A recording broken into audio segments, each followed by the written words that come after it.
A strip bond is a debt instrument in which both the principal and the regular coupon payments have been removed or sold separately.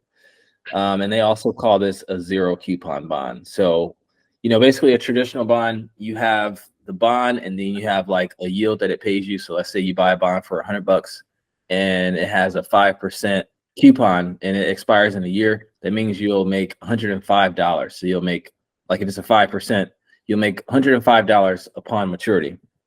Now, how a strip bond works is a little different. So basically on the maturity date, the investor is repaid an equal amount to the face value of the bond. The difference between the purchase price of the bond and the face value at maturity represents the investor's return on the bond. Yeah, to kind of go back to the top real quick. So, when you have a normal bond, obviously you have a principal, then you have interest. And when you're buying that, you're buying both of those within the same security.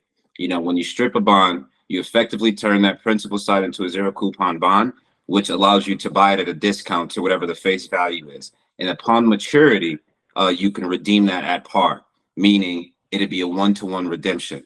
So if you can buy the bond at a 15% discount, for example, and so let's just say 85 cents, just easy numbers. If you buy at 85 cents on the dollar, by the time that bond matures, it will be equal to that $1 face value of the actual bond.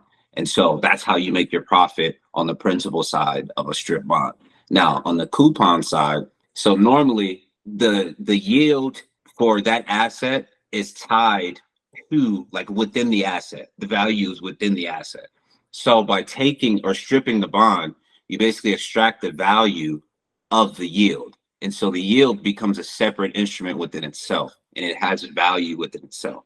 And so investors can buy the yield and they can be long that yield. They have different strategies for it, but they can buy the yield and profit from that yield going up.